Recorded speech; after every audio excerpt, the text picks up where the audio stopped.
Rowan, obviously, Michai's not in the 21. What's the prognosis on him? Oh, he's got a bit of a bang on the shoulder and short turnaround, so he just won't be quite ready in time. So nothing to worry about. No, we're not too concerned at this point. We're having a scan later on today, just to confirm. But yeah, nothing too major at this point in time. Is it the same shoulder he's previously hurt? Yeah, it is. Yeah, that's why we're just getting it double checked. But at the moment, it's just not going to settle in time. How much of a blow is it not to have him available? Certainly not to have your first choice props available for Thursday.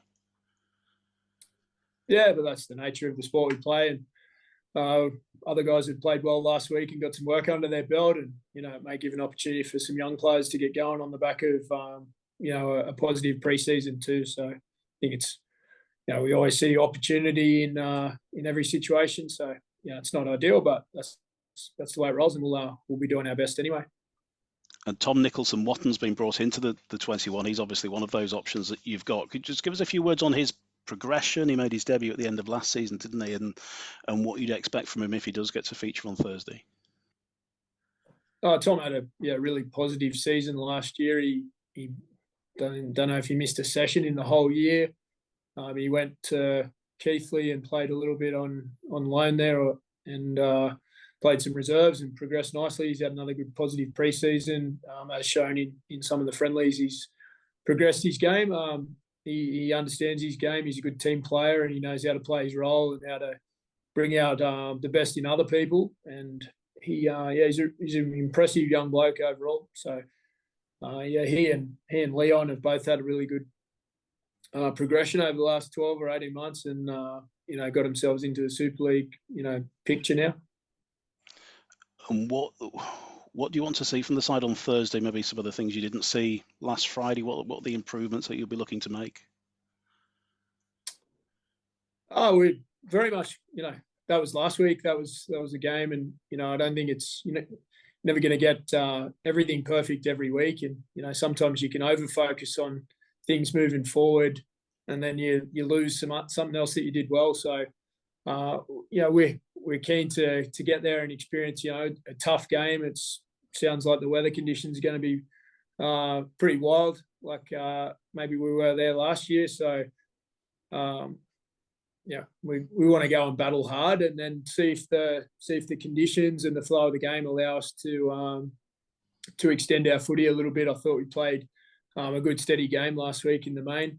We had some threat, but I think there's a lot more in us, but we'll see if the conditions sort of allow that.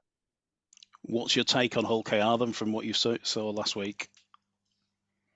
It was another stop-start game. I thought they were clearly the stronger team on the day, and they're a quality outfit. They've recruited well, and we had a good battle with them albeit in a friendly a few weeks ago. But we know they're going to be a strong team, and they'll be eager to get their season at home. Their home season started as well, so we look forward to going into that environment and giving it our best.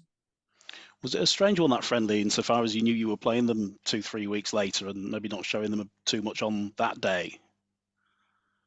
It is what it is. That schedule, the friendly was done 18 months in advance, so way before any scheduling of this Super League season. So we used a bunch of players that day, and there was a good training hit out. They used a lot of their key players for a bunch of that game too. So we've definitely seen a bit of each other. But friendlies are still they're just a different game to the competition ones, and I think the conditions may well be different too. Obviously, a lot of the talk after round one has unfortunately not been about the rugby. It's been about the discipline side of things. Have you had any more sort of considered thoughts as to how we move forward with this more harmoniously? Are we talking more about the judiciary side of things, or the referee? More the glut of cards really that we've seen in round one?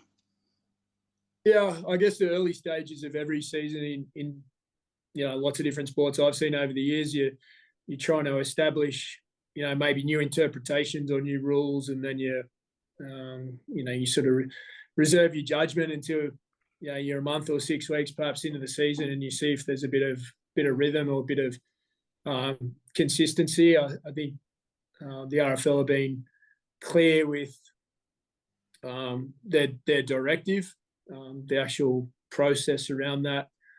I think the match review panel have their job to do on a Monday, and sometimes the job should be left till then. But the referees, obviously, with the support of the video ref, have the opportunity there to get a replay or two and support the on-field decision. But let's see how it is in a month or 6 weeks. Early in the season, I think the timing of the players is maybe a bit out as well. So let's hope it all settles down and we've got the best players on the field, as often as possible for all the teams. And by all reports, some players aren't happy, and there are murmurings of potential strikes. Is that anything that you've heard around the place? No, that's certainly not come across my radar. And I live in my own little bubble outside of the Rhinos, so I'm not aware of what's happening out there. Certainly, we haven't been discussing anything like that. The players are eager to get out there and play. They wouldn't want to be striking. You give yourself a lot more opportunities to get yourself in the team if you're playing the middle as well. So that's something that we've been working through during the preseason. Yeah, and James McDonald's in the 21, isn't he? He's, I think that's probably a little bit, maybe a week or two earlier than expected. Has he got a reasonable chance of playing this week? Yeah, Max has trained fully today. He's in good shape, and we'll just see how he pulls up tomorrow after today's session. He's had a big hit out, so but he's done a terrific rehab, and we've done a good job. Our medical team have got him back maybe a bit ahead of schedule. And I just checked the latest on Tom Holroyd and Gano, how they are, how far off they are. Morgan Gannon's been to the consultant last week, and he's got a 3-month layoff before returning to going through the return to play process at that point, which is pretty much as we expected, given the back-to-back head knocks. He's had no symptoms, no issues. He's training great, just no contact at this point. And until further notice, there he's running and he's lifting weights and he's feeling good. Holroyd he's getting close. He's a sort of week to week proposition, but he's getting some work under his belt. He's probably still a couple of weeks away, I'd guess, but he's almost at that point where we'll take it week to week. You must feel for Morgan. He had something similar last year, didn't he? He's only just 20. It's tough for a young player, isn't it? That sort of setback. Yeah, it is, and particularly that he's not suffering any symptoms. It's maybe a little more frustrating as well for him, but we're totally in support of the process to take care of his health. As you said, he's a 20-year-old man, but he's got everything ahead of him, that kid, as a player and a person. So we'll continue to support him. And in the scheme of life, 3 months is not that long, but as it's happening now, it can be a bit of a struggle. So our whole club will support him and take care of him from every different perspective. Just a quick one. Obviously, I think I'm right in saying that you're the only team in Super League that completely changed its spine 1, 6, 7, and 9 during the close season. With a starting configuration that you had against Salford. I mean, a few people said they're a bit surprised that the game was so close last week. But really, when you make such radical changes to your squad, it probably isn't that surprising, is it? Really, it must. Those guys are all individually very good players, as obviously you wouldn't have signed them. But it does take time, I would have thought, for a spine, a group of those 4 players to, interact, learn how to play together. Is that how you see it, or were you expecting them to fire right from the start? I haven't seen 1 or 2 of the games from the last weekend, but I wasn't sure if any of the teams are really firing. Some were playing better. Probably not. Sorry? Probably not. No, I think you're probably right there. I think in round 1, even for experienced and spines that are very cohesive, sometimes that doesn't, fully flow.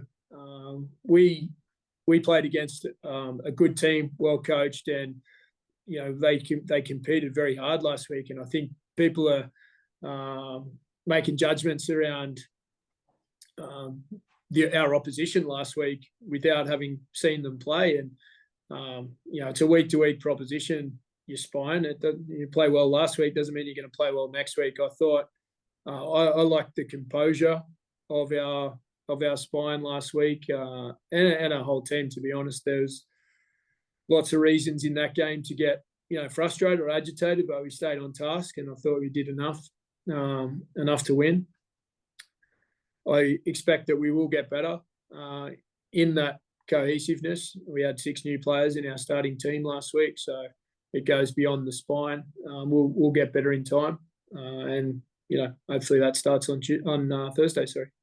Was Ash Handley's try one of the best you've seen for Leeds or for any other team you've coached? Oh, I've seen a lot of good tries over the years, as you would have, Martin. There's a lot of great rugby league played, and I think the way that my teams traditionally play in yardage is different to the majority of other teams. So there is more scope and potential for long range tries, and Ash certainly has the ability of being able to finish off those opportunities. Some of the footwork and the movement patterns there that he's done, he's been working on in training, which is that's probably the most impressive part of it. Like, he's been practicing that stuff with our coaches, and then he got an opportunity in round 1 to execute it, which was nice. But I really love the way that Ash carried the ball in yardage and just rolled his sleeves up and worked really hard, equally as much as scoring the long range try. And finally, from me, Rohan, did you have any sort of pangs of regret when you saw how well McDonald played for Salford? No, none.